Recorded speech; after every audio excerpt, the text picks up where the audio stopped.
બાળમિત્રો, આપણે જોઈએ પાર્ટ 3માં પ્રકરણ 1 પૂર્ણાંક સંખ્યાઓ, જેમાં સ્વાધ્યાય 1.1નો દાખલા નંબર 10, જેની રકમ છે કે એક વાંદરો છે જે પાણીના ટાંકીના પહેલા પગથિયા પર બેઠો છે. બરાબર છે. હવે પાણીનું સ્તર ટાંકીની અંદર 9મા પગથિયે છે. બરાબર. હવે એના પરથી આપણે નીચેના પ્રશ્નના જવાબ આપવાના છે, જેમાં નંબર 1, એક કૂદકામાં 3 પગથિયા એ નીચે જાય અને પછીના કૂદકામાં 2 પગથિયા ઉપર આવે તો તે કેટલા કૂદકે પાણીના સ્તરે પહોંચે એ આપણે જાણવું છે. તો અહીંયા એના માટે આપણે એક પગથિયા બનાવ્યા છે, જે તમે જોઈ શકો છો. જેમાં આપણે પ્રશ્ન મુજબ જઈએ તો એમાં એમ કહેવામાં આવે છે કે એક કૂદકામાં 3 પગથિયા નીચે અને પછીના કૂદકામાં 2 પગથિયા ઉપર. તો હવે અહીં જો વાંદરો હોય તો એ 3 પગથિયા નીચે પહેલા કૂદકામાં આવતો હોય તો ક્યાં પહોંચશે? ચોથા પગથિયે. બરાબર ને? તો આપણે અહીંયા લીધું છે 1 + 3 એટલે કે 4. બરાબર છે. આ થયો એનો પહેલો કૂદકો. હવે પાછું આગળ શું કહે છે? તો એમાં એમ કહેવામાં આવે છે કે પછીના કૂદકામાં 2 પગથિયા પાછો ઉપર જાય છે. તો અહીંથી એ કૂદકો મારે છે ત્યારે 2 પગથિયા ઉપર, એટલે 1 અને 2, એટલે કે 4 જે ચોથા પગથિયે પહોંચી ગયો હતો એ 2 પગથિયા રિવર્સ જાય છે, માટે આપણે માઇનસ કરતા 4 માંથી 2 જાય તો 2. આ કેટલામો કૂદકો બન્યો? એનો બીજો કૂદકો. બરાબર. હવે આપણે અહીંયા જોઈએ તો ફરીથી આ જ રીતે ક્રમમાં એ નીચે પાણીના સ્તર સુધી પહોંચતો હોય તો આપણે એને આ રીતે એનું સાદુરૂપ આપતા જવું જોઈએ. તો હવે બીજા પગથિયે છે, બીજા પગથિયેથી કૂદકો લગાવે છે એટલે +3 થશે. તો 2 + 3 એટલે કે 5. હવે એ રિવર્સ કૂદકો આપે છે. એનો ત્રીજો કૂદકો હતો. રિવર્સમાં પાછો એ 2 પગથિયા પાછળ જાય છે તો 5 - 2 એટલે થશે 3. એનો ચોથો કૂદકો થશે. એવી જ રીતે હવે અહીં આપણે જોઈએ કે 3 ત્રીજા પગથિયે આવી ગયો હતો, પાછો એ કૂદકો લગાવે છે તો 3 + 3 એટલે થયા 6. એનો 5મો કૂદકો બન્યો. હવે રિવર્સ કૂદકો પાછો આપે છે તો -2 કરીએ છીએ એટલે 6 - 2 તો પાછો ચોથા પગથિયા પર આવી ગયો છે. એ બન્યો એનો છઠ્ઠો કૂદકો. એવી જ રીતે આપણે આગળ જઈએ તો જ્યાં એ ચોથા પગથિયા છે ત્યાંથી એ પાછો કૂદકો લગાવે છે એટલે કે +3 થાય છે. તો આ રીતે 3 પ્લસ કરતા જઈએ અને 2 માઇનસ કરતા જઈએ તો તમે જોઈ શકો છો કે અહીંયા એ 7મા પગથિયે પહોંચ્યો છે અને એનો 7મો કૂદકો છે. ફરીથી રિવર્સમાં જાય છે, 7 - 2 એટલે કે 5માં પહોંચે છે અને એનો 8મો કૂદકો બન્યો. હવે 5મા પગથિયા પર આવી ગયો છે, ફરી કૂદકો લગાવે છે તો 3 પગથિયા આગળ વધે છે તો 5 + 3 8 બને છે અને એનો 9મો કૂદકો બને છે. પાછો રિવર્સ જાય છે 2 પગથિયા એટલે કે 8 - 2 તો છઠ્ઠા પગથિયે પહોંચે છે અને એનો 10મો જે બને છે કૂદકો. હવે અહીંયા આપણે જોઈએ એ છઠ્ઠા પગથિયેથી પાછો જ્યારે આગળ કૂદકો લે છે એટલે કે +3 કરીએ છીએ તો કેટલા મળે છે? 9. અને 9મા પગથિયે પાણીનું સ્તર હોવાથી 11મે કૂદકે એ પાણીના સ્તર પર પહોંચી જાય છે. તો આ રીતે આપણે કૂદકા 3 કૂદકા આગળ 2 કૂદકા પાછળ એ રીતે આપણે લેતા જઈએ તો આપણને ખ્યાલ આવી જાય છે કે બરાબર 9મા સ્તરમાં પગથિયે પહોંચવા માટે એને 11 કૂદકાની જરૂર પડે છે. હવે એવી જ રીતે આપણે પ્રશ્ન નંબર 2 જોઈએ, જેમાં પાછા ફરતી વખતે 4 પગથિયા ઉપર. હવે વાંદરો પાછળ પડે છે, બરાબર ને? પાછો આવે છે. આપણે તો એના માટે શું કરવાનું છે કે 4 પગથિયા ઉપર અને 2 પગથિયા નીચે કૂદકો મારે તો કેટલામાં કૂદકે ટોચના પગથિયે પહોંચે. હવે પાછો આવે છે તો આપણે શું કરવું પડશે? માઇનસ. પાણીનું સ્તરમાં ક્યાં હતો? એ 9મા પગથિયે, માટે 9 - 4 તો કેટલામાં પગથિયે પહોંચ્યો? 5માં. અને આ એનો બન્યો પહેલો કૂદકો. હવે એના પછી આપણે જોઈએ પાંચમામાં તો હવે રિવર્સ થાય છે, તો રિવર્સમાં એ બે કૂદકા પાછળ જાય છે, તો 5 + 2 એટલે કે 7. હવે 7માં જે પગથિયા પાસે પહોંચે છે ત્યાંથી ફરી કૂદકો લગાવે છે, એ છે એનો ત્રીજો કૂદકો એટલે કે -4, કારણ કે 4 પગથિયા ઉપર જાય છે, તો 7માંથી 4 જાય તો 3. એવી જ રીતે પાછો રિવર્સ આવે છે એટલે 3 + 2 તો થાય છે 5, અને 5મા પગથિયેથી ફરી કૂદકો લગાવે છે તો -4 એટલે કે પહેલા ટોચના પગથિયે તે પહોંચી જાય છે. તો આ રીતે 1 2 3 4 અને 5મા કૂદકે વાંદરો ટોચ ઉપર પાછો પહોંચી ગયો. આના પરથી આપણે જોઈએ કે આપણે વાંદરાના જે નીચે જાય છે પાણીના સ્તરમાં તો આપણે પ્લસ કરતા જઈએ છીએ અને ઉપર આવે છે તો માઇનસ. જ્યારે બીજા પ્રશ્નની અંદર આપણે જોઈએ કે એ ઉપર ચડે છે તો માઇનસ, કારણ કે એના પગથિયા એટલા ઓછા થતા જાય છે, અને રિવર્સ આવે છે તો પ્લસ. જો આ રીતે ગણતરી કરવામાં આવે તો આપણે ખૂબ જ સરળતા રહે છે. નમસ્તે બાળ મિત્રો, આપણે પૂર્ણાંક સંખ્યામાં સ્વાધ્યાય 1.1 જોયું. હવે આપણે સ્વાધ્યાય 1.2 તરફ જઈ રહ્યા છીએ. ત્યારે આપણે સર્વપ્રથમ અહીંયા તમે જોઈ શકો છો કે નવો પોઈન્ટ શીખવો જરૂરી છે, જેનું નામ છે પૂર્ણાંક સંખ્યાઓના સરવાળા અને બાદબાકીના ગુણધર્મો.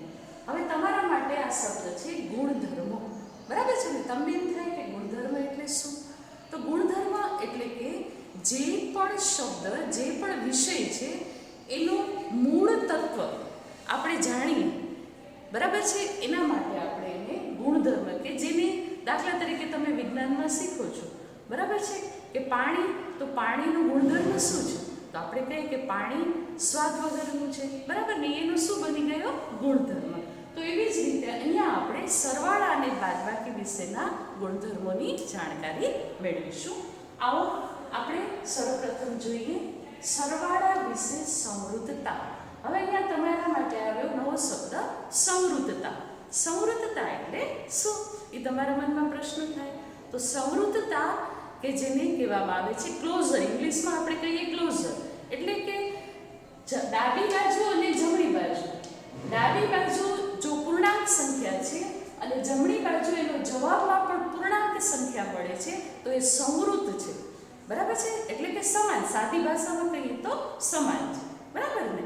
તો અહીંયા આપણે સરવાળા વિશે સંવૃત્તતાને સમજવાનો પ્રયત્ન કરીએ. બે પૂર્ણ સંખ્યાઓનો સરવાળો કરતા ફરી પૂર્ણ સંખ્યા મળે તો સંવૃત્તતા થાય, બરાબર ને? પૂર્ણ સંખ્યા જે આપણે આગલામાં જાણ્યું કે જ્યાં શૂન્યથી શરૂઆત થતી હોય, એટલે કે 0 1 2 એવી ગણતરીની સંખ્યાઓ જે ડાબી બાજુ હોય એ જ જમણી બાજુ મળે તો એ સરવાળા વિશે સંવૃત્ત છે. ઉદાહરણ આપણે જોઈએ 17 + 24. 17 પૂર્ણ સંખ્યા છે, 24 પણ પૂર્ણ સંખ્યા છે, બરાબર ને? હવે એ બંનેનો સરવાળો કરતા જવાબ મળે છે 41, તો 41 પણ પૂર્ણ સંખ્યા જ બની. તો આના પરથી આપણે તારણ આપી શકીએ કે પૂર્ણ સંખ્યાઓ સરવાળા વિશે સંવૃત્તતા ધરાવે છે, બરાબર છે ને? તો હવે આપણે સરવાળા વિશેની સંવૃત્તતાનો ગુણધર્મ સારી રીતે સમજી ગયા છું. હવે આપણે જોઈએ પૂર્ણાંક સંખ્યાઓનો સરવાળો કરવાથી પૂર્ણાંક સંખ્યા જ મળે છે. તો ફરીથી આપણે પૂર્ણાંક સંખ્યાને સમજી લઈએ. પૂર્ણાંક સંખ્યા કે જેમાં ધન સંખ્યાઓ, શૂન્ય તેમજ ઋણ સંખ્યાઓ આવેલી છે એ છે પૂર્ણાંક સંખ્યાઓ, બરાબર છે ને?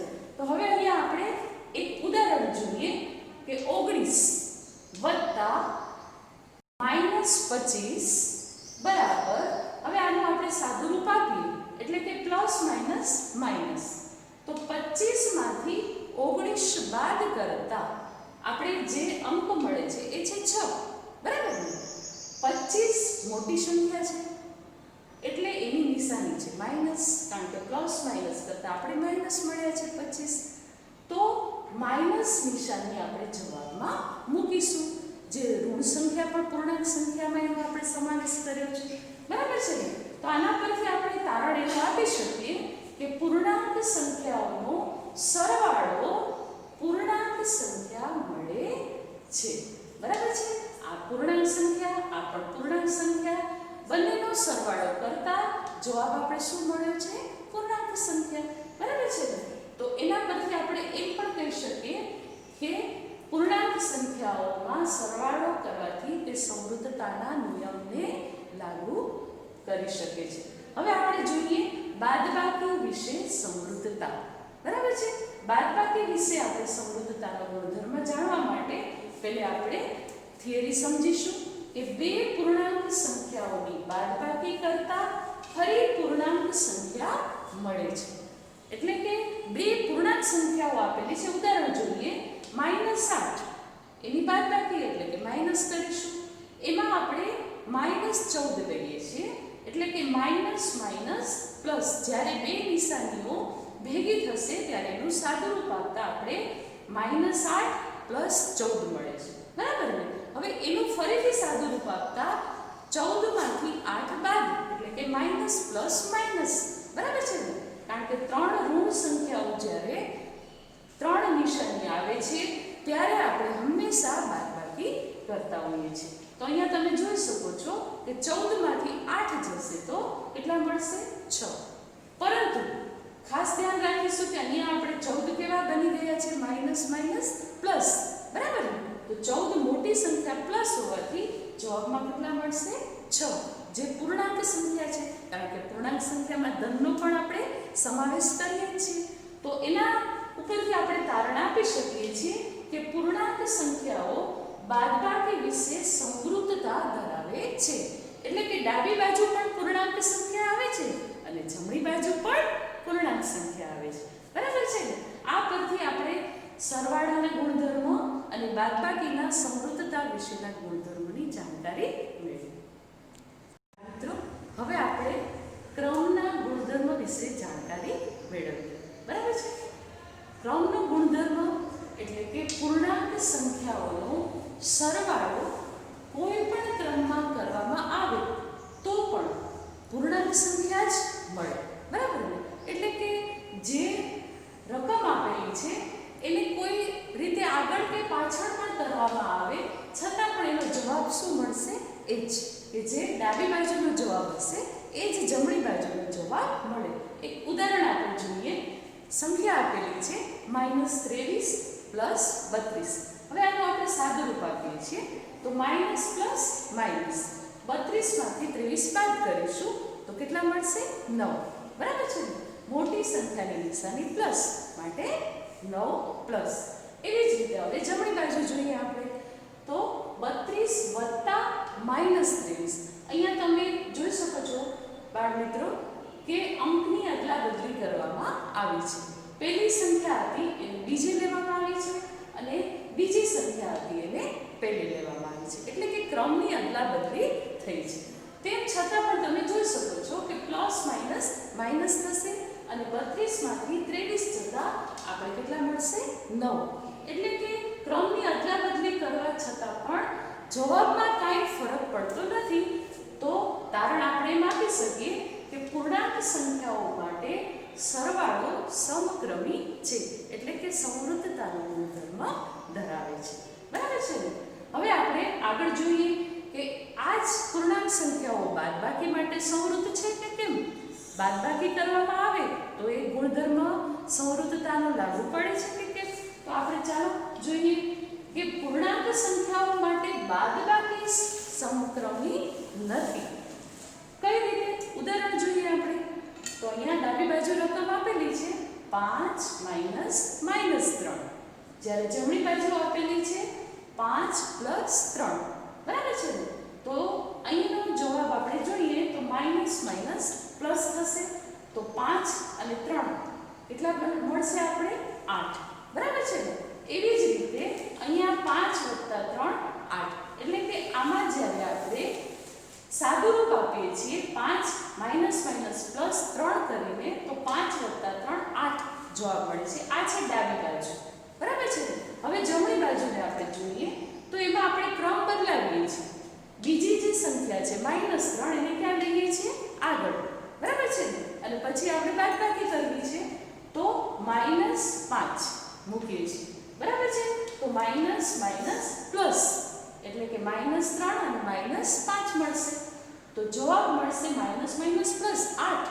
પણ 5 મોટી રકમ છે તો એની નિશાની આવે માઇનસ, તો જવાબ મળશે -8.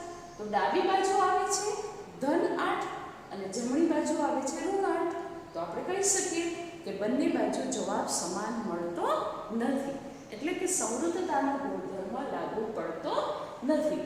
તો આ રીતે આપણે ક્રમના ગુણધર્મમાં સરવાળો અને બાદબાકી એના વિશે જાણકારી મેળવી કે એમાં સમૃદ્ધતાનો ગુણધર્મ કઈ રીતે લાગુ પડે છે. હવે આપણે જોઈએ જૂથનો ગુણધર્મ. તો બાળ મિત્રો, તમને પ્રશ્ન થાય કે જૂથ એટલે શું? તો જૂથ એટલે ગ્રુપ કે જેની અંદર સંખ્યાઓ ઘણી બધી આપેલી હોય તો એને અલગ અલગ કૌંસ દ્વારા દર્શાવવામાં આવે છે. આપણે સૌથી પહેલે તો એને સમજવાનો પ્રયત્ન કરીએ કે પૂર્ણાંક સંખ્યામાં સરવાળામાં જૂથમાં અંકોની અદલાબદલી કરતા પૂર્ણાંક સંખ્યા જ મળે છે. બરાબર ને? કોઈ પણ અંક આપેલો હોય એની અદલાબદલી કરવામાં આવે છતાં પણ એનો જવાબ શું મળે? એ જ જવાબ મળે. હવે એનું ઉદાહરણ દ્વારા સમજવાનો પ્રયત્ન કરીએ આપણે. બરાબર ને? તો અહીંયા પહેલી સંખ્યા આપેલી છે -5. બરાબર છે ને? જે કૌંસમાં છે. ત્યાર પછી જૂથ તમે જુઓ છો કૌંસ બનાવે છે. આ એક કૌંસ છે, એ જૂથમાં બે સંખ્યા છે માટે એને આપણે કૌંસમાં લખી છે. બરાબર છે ને? વચ્ચે આગળ કૌંસની નિશાની કઈ છે? પ્લસ. હવે જૂથમાં એટલે કે કૌંસમાં આપેલી રકમ છે -3 વત્તા -2. બરાબર છે ને? હવે એનું આપણે સાદું રૂપ આપીએ છીએ તો -5 જેમ છે તેમ જ આપણે લઈ લઈશું, કારણ કે એની સાથે કોઈ પણ સંખ્યાનું છે જ નહીં, તો આપણે સાદું રૂપ આપવું જરૂરી નથી. ત્યાર પછીનો ક્રમ જોઈએ, પ્લસની નિશાની પ્લસ. ત્યાર પછી અહીંયા બે નિશાની ભેગી થાય છે. બરાબર ને? તો આપણે પ્લસ માઇનસ માઇનસ કરીશું તો -3 -2. હવે એનું આપણે સાદું રૂપ આપીએ તો 3 અને 2 માઇનસ માઇનસ પ્લસ થાય તો 3 ને 2 કેટલા થશે? 5. બરાબર ને? પણ મોટી સંખ્યાની નિશાની છે માઇનસ માટે કેટલા મળશે આપણે? -5. હવે -5 અને પ્લસ માઇનસ માઇનસ એટલે કે ફરીથી -5 એટલે કે માઇનસ માઇનસ પ્લસ અને 5 ને 5 મળશે 10. બરાબર ને? પણ સંખ્યા માઇનસ હોવાથી જવાબમાં આપણે કેટલા મૂકીશું? -10. બરાબર છે? હવે એવી જ રીતે આપણે આ જે અંકો છે એની અદલાબદલી કરીએ છીએ.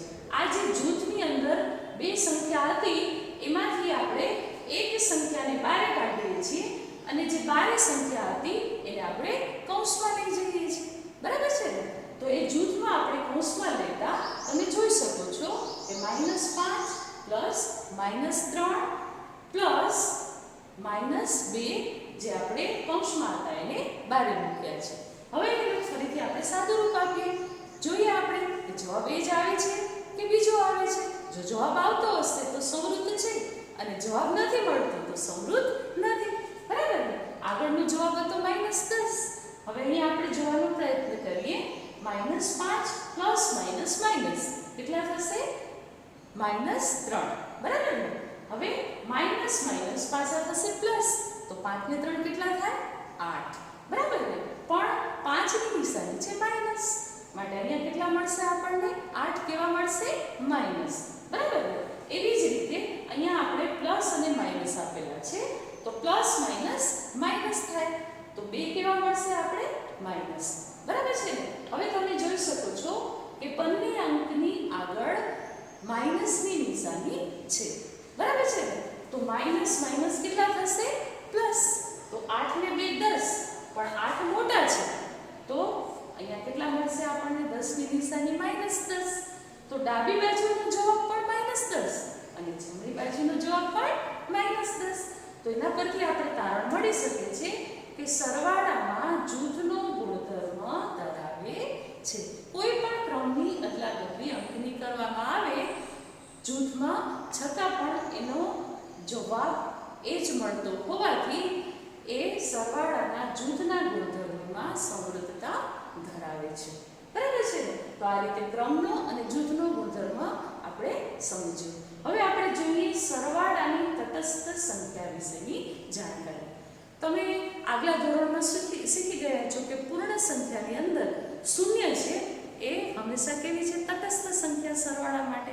તો હવે આપણે પૂર્ણાંક સંખ્યા ભણી રહ્યા છીએ, બરાબર છે ને? તો આપણે પૂર્ણાંક સંખ્યામાં આપણે જોઈએ કે પૂર્ણાંક સંખ્યામાં પણ એ તટસ્થતાનો ગુણધર્મ ધરાવે છે કે કેમ? તો તમે જોઈ શકો છો કે પૂર્ણાંક સંખ્યા માટે પણ શૂન્ય તટસ્થ છે, બરાબર છે?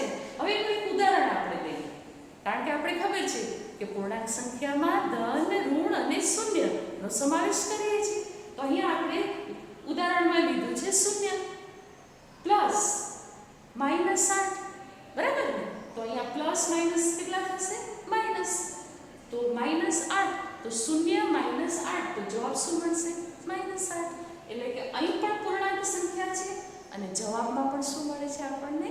પૂર્ણાંક સંખ્યા છે, બરાબર છે ને? શૂન્યનો સરવાળો કરવા છતાં પણ જે અહીં જવાબ મળે છે -8 ડાબી બાજુ, એ જ આપણે જમણી બાજુ -8 મળે છે.